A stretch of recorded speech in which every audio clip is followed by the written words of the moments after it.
2009 оны 8 дугаар сарын 12-ны өдөр Дархан аймгийн Хонгор сумын 2 дугаар багт орших ашигт малтмал ашиглах 10 738А тоод тусгай зөвшөөрөлтөө 424-9 га талбайд төмөр толгойн төмрийн хөдрийн ил уурхаан үйл ажиллагааг эхлүүлснээс хойш өнөөдрийн хүртэл 8 жилийн хугацаанд тасралтгүй ажиллаж ирсэн. 2009 онд төмөр толгойн төмрийн хөдрийн ил уурхай 1 экскаватор 7 автосамсмолт үйл ажиллагаа эхлүүлж байсан юм. 2017 оны байдлаар Hitachi 1201, Hitachi 873, Cat 374-1, 50 тонны Howa дамп автосамсмол 24 ширхэг, өрмийн машин 3, гадна тээвэрт Howa маркийн 15 ширхэг автосамсмол, бульдозер 3 ширхэг, автогрейдер 2 ширхэг, автоачигч 4 ширхэг томоохон техникүүдтэй ажиллаж байна. Тус ил уурхайн жилээс жилд техник тоног төхөөрөмжөө шинжилж хүчин чадлаа нэмэгдүүлсэн. 2009 онд орон тооны бүтцээр 80-аад уурхайчин ажиллаж байсан бол өнөөдрийн байдлаар 280-аад уурхайчин ажиллаж байна. Төмөр толгойн төмрийн хөдрийн ил уурхай нь 7 үндсэн хөдрийн биетээс тогтох бөгөөд ордын 70%-ийг баруун хөдрийн биет эзэлдэг.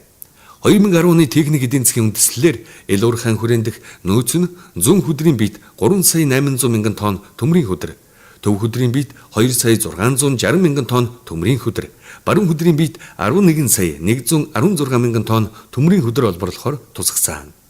Төмрийн хөдрийн дундаж агуулга нь 54%-тай. 2017 онд зүүн хөдрийн биет төв хөдрийн биетээс олборлолтын ажлыг явуулж 1,600,000 тонн төмрийн хөдөр олборлохоор ажиллаж байна.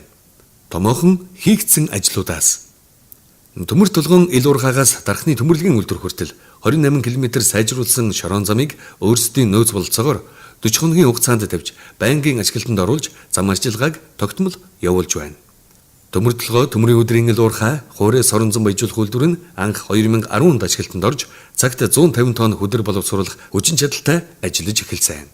2012 онд цагт 250 тонн хөдөр боловсруулах үйлдвэрийг нэмж суйрлуулан ашиглалтанд орууллаа. 2015 онд Саммэ брендийн тоног төхөөрөмж соронзон сепараторуудаар тоноглогдсон цагт 500 тонн хөдөр боловсруулах хүчин чадалтай хуурай соронзон баяжуулах үйлдвэр ашиглалтанд оруулж 58%-аас дээш төмрийн агуулгатай олон улсын чанарын шаардлага хангасан баяжмал үйлдвэрлэж байна. 1962 онд хийгдсэн наривчилсан хайгуулын үр дүнгээр 25 сая тонн төмрийн хөдрийн нөөцтэй гэж тогтоосон бөгөөд 2014-өөс 2015 онуудад баруун хөдрийн биетэд өөрсдийн хайгуулын анги байгуулж Атлос Копко өрмийн машинаар ашиглалтын үеийн хайгуул хийж 9.9 сая тонн төмрийн хөдрийг тогтоож Монголын Эрдэнэсийн сан хөмрөгт хүлээлгэж өгсөн. Дархан аймгийн Хонгор сумын цахилгаан дамжуулах агаарын шугамаас 17 км салбарлаж цахилгаан дамжуулах агаарын шугам татсан юм. Ил уурхайн цахилгааны хэрэглээг бүрэн хангасан 35.6 кВт-ийн 4000 ГВт-ийн чадалтай дэд станцыг ажиглалтанд оруулсан. Ил уурхайн хойд талд гүн жалга байсан 12 га талбайд 4 сая м куб хөрс буулгаж, шимт хөрсөөр хужилт хийж, техникийн болон биологийн нөхөн сэргийлт хийж, орон нутагт хүлээлгэж өгсөн.